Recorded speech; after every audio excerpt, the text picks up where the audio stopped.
Ainda falando sobre política, hoje o juiz Sérgio Moro ouviu mais um depoimento no caso que investiga se o ex-ministro Antônio Palocci recebia propina para atuar a favor da Odebrecht.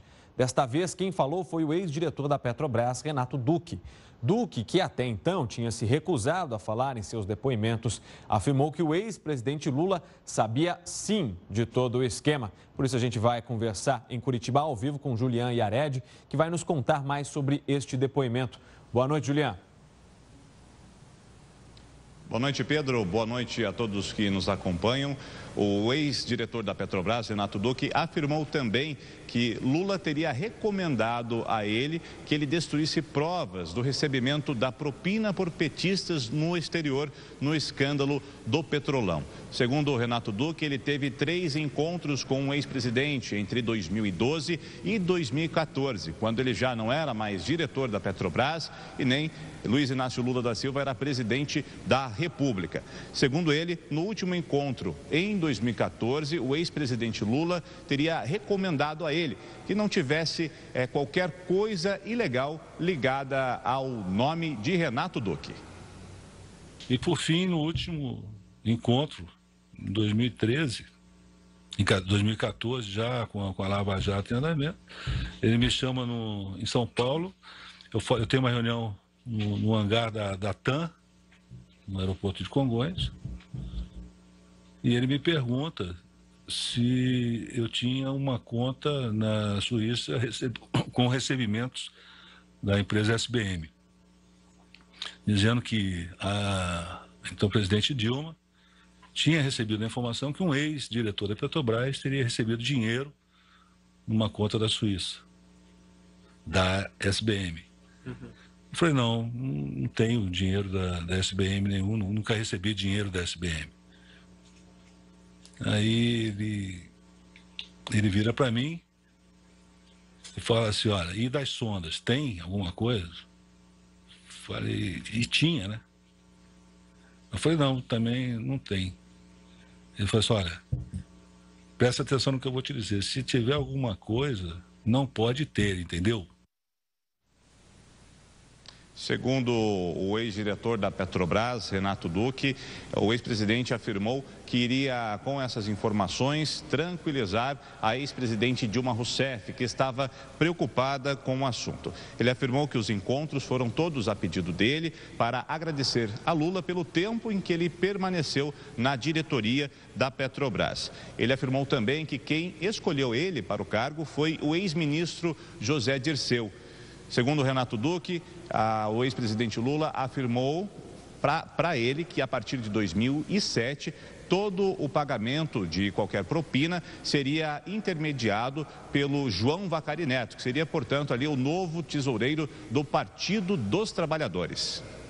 O Paulo Leonardo chegou, falou, Duque, a partir de agora, você vai ter contato com uma pessoa chamada Vacari, João Vacari, vai te procurar e ele vai fazer os contatos com as empresas.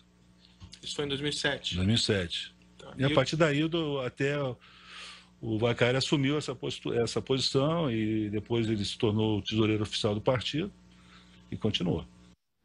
Como vocês viram, quem afirmou, segundo o Renato Duque, para ele, é que João Vacari Neto tomaria conta das propinas ligadas aos contratos da Petrobras, foi o ex-ministro Paulo Bernardo. No depoimento ao juiz Sérgio Moro, Renato Duque afirmou que o apelido do ex-presidente Lula era chefe ou grande chefe. Renato Duque afirmou também que não há dúvidas que o ex-presidente sabia de todo o esquema de corrupção na Petrobras.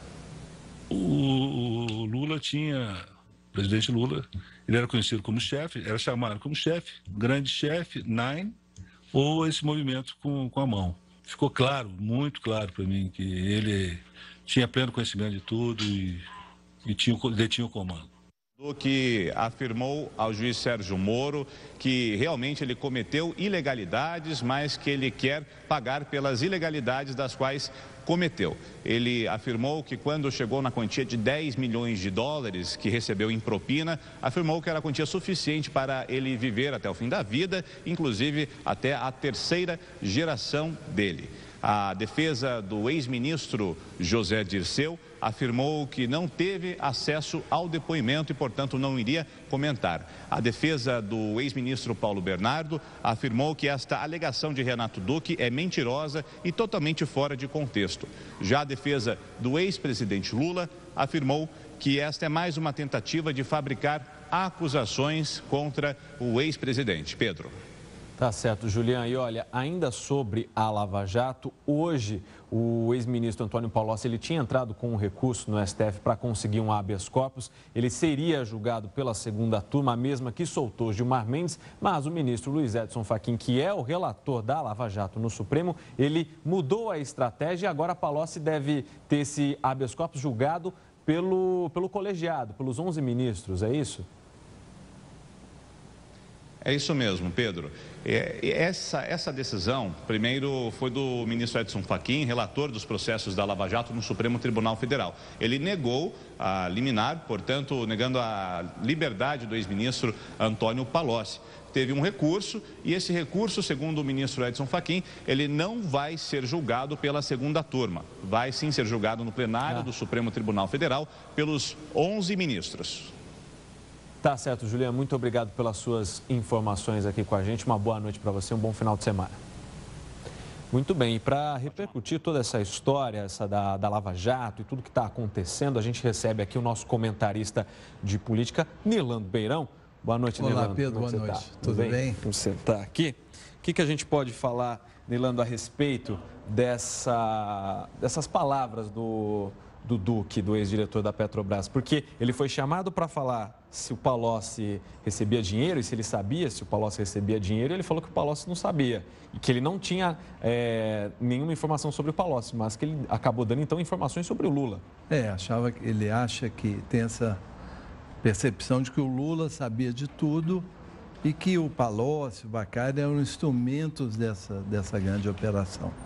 Eu acho que é um depoimento bastante contundente para o presidente Lula, né, e tendo ele como alvo, e é uma forma do juiz Sérgio Moro ter mais elementos, ter mais ingredientes para o depoimento que o Lula vai dar a ele na semana que vem. Agora, justamente isso, né? E na quarta-feira, dia 10...